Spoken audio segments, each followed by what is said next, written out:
reiniciando aqui a nossa conversa, a odontologia, você falou na prótese digital, na prótese metal, nos implantes que vieram, fizeram uma revolução, virou tudo de cabeça para baixo. Tudo.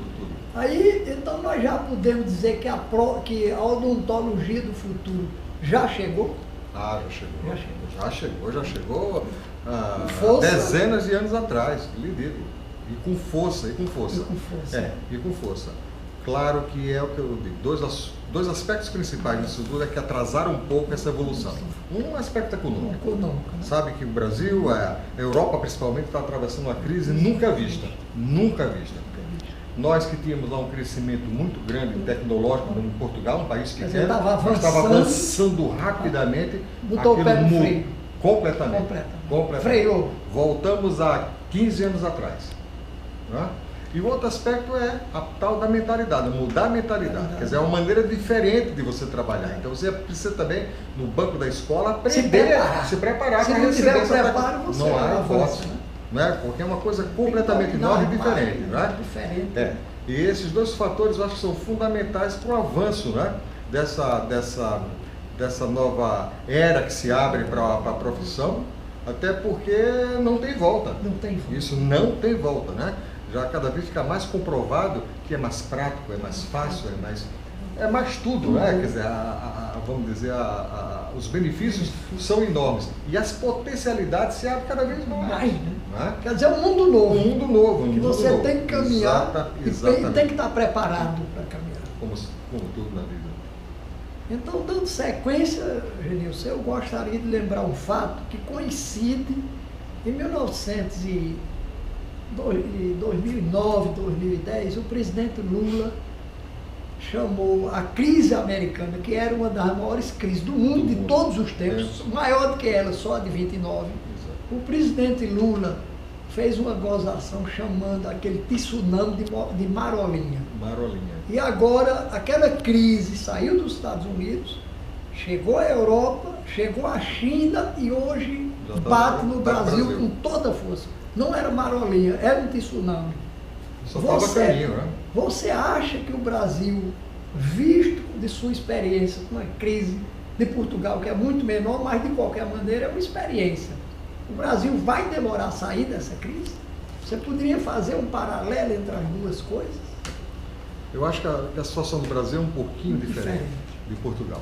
Portugal é um país pequeno, com uma população muito pequena, que por causa dessa mesma crise que estamos falando, perdeu muitos habitantes.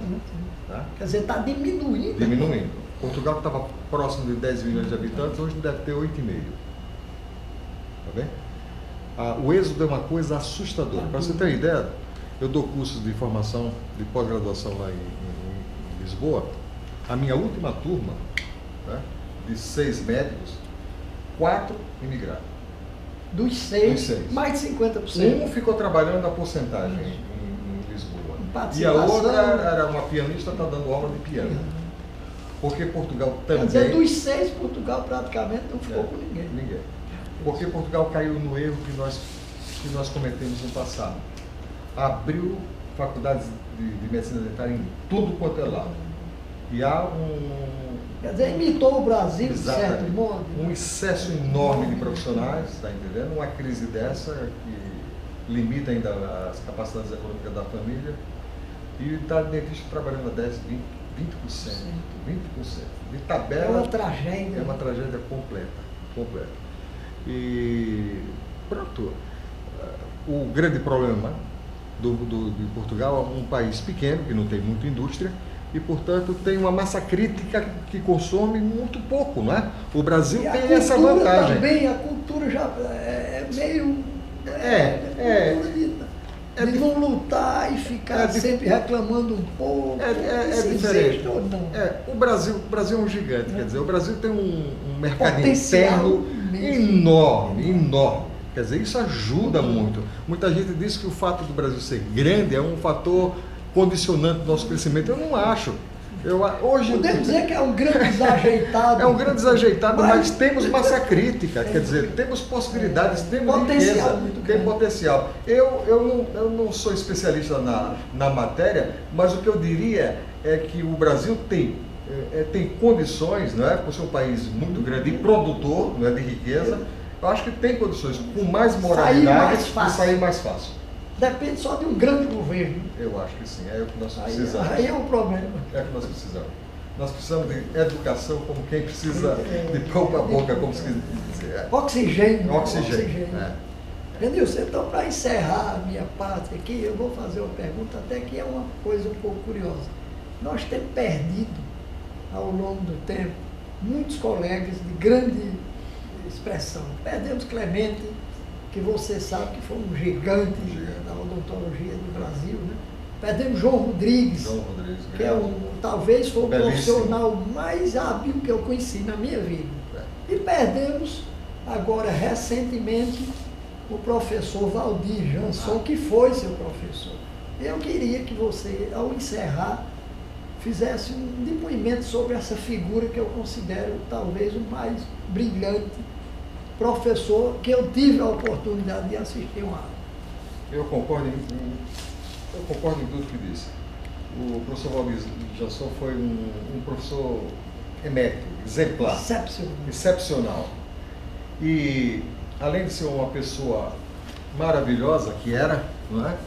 Ele trouxe algo de novo para o nosso país. Foi a primeira vez que ele trouxe a prótese vista de uma maneira, num contexto completamente novo. Um contexto vindo da escola de Boston, onde eles juntavam a periodontia com a prótese. Ele uniu a periodontia e deu outra visão. Onde a periodontia prepara para a prótese funcionar. Enriqueceu sobremaneira a aposentada. Nunca mais foi a mesma no Brasil. É por isso que ele tem esse grau diferenciador dos outros, que eram brilhantes também. Uma coisa a mais. Ele trouxe uma coisa a mais. Era um professor. E depois, um professor muito exigente, muito conhecedor, né? Dominava realmente e catalisava. O professor Valdir Jansson, acho que é o homem que foi, vamos dizer assim, responsável por não só Bauru entrar no mapa e no roteiro do mundo da medicina dentária, mas como formou aqui em Natal, formou em Recife, formou em Rio de Janeiro, em todo o país, núcleos, né? Que é exatamente que deu sequência, né, a essa evolução da sua genialidade. Eu senti muitíssimo a morte do professor Valdir Jansson. Eu tive com ele uma das últimas vezes que eu estive em Bauru, ele estava ainda dando a aula como professor convidado a alunos de graduação, que é uma coisa excepcional, né? Mão na massa. Mão na massa, assim como o doutor Mondelli também, ainda hoje dá aula para graduação. É uma coisa fantástica. Era um homem que não precisava disso, né? Mas veja como é a mentalidade. E também queria ressaltar a perda do professor Paulo Amarante. Sim, Paulo Amarante. Na época era diretor da Faculdade de Bauru, materiais dentários. Paulo Amarante. Exatamente. Era diretor da escola quando eu fui fazer pós-graduação em Bauru. Foi responsável também pela aceitação daquele grupo enorme de Natal. Nunca Bauru recebeu mais do que 2 alunos de cada estado. Tínhamos 14 na época.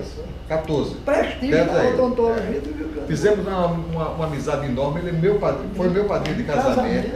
E depois viemos a trabalhar junto em Portugal também. Ele foi lá para a escola e passou um ano lá trabalhando conosco. Foi uma perda também. Quer dizer, engrandeceu, né? Exatamente. Foi uma grande perda, porque ele foi, inclusive, ele participou na minha banca de mestrado e na minha banca de doutoramento. Quer dizer, você teve esse eu tive esse privilégio. É um privilégio do homem daquele. Eu acho que, para fechar totalmente, eu me lembro de um caso também internacional.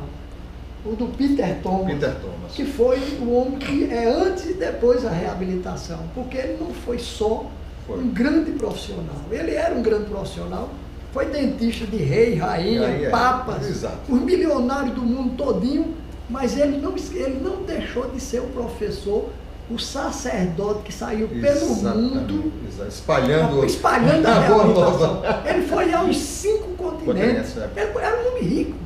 Quando ele morreu, ele deixou $2 milhões para a Igreja Católica. deixou para a igreja. igreja. Ele poderia ter ficado lá em Hollywood. Exatamente.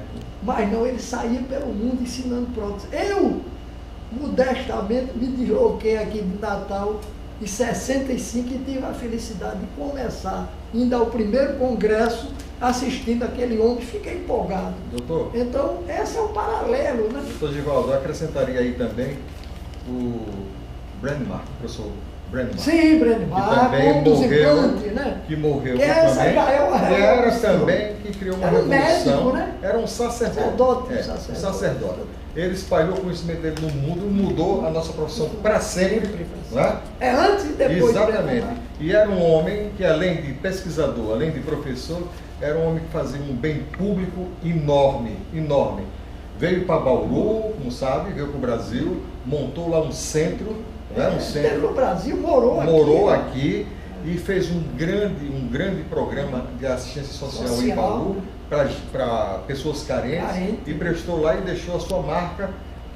Era uma espécie de um pitanguista, que exatamente, tem também esse lado da cirurgia plástica. É. Então a gente vê que nessas grandes figuras, né, a gente vê sempre um elo comum. Tá bem? O lado humano, humanista. Em todos eles. Grandes profissionais, habilidosos, inventivos, participativos na sociedade, mas também são pessoas... Preocupados com o ser humano. Exatamente. Eu acho que isso é fundamental. Presidente,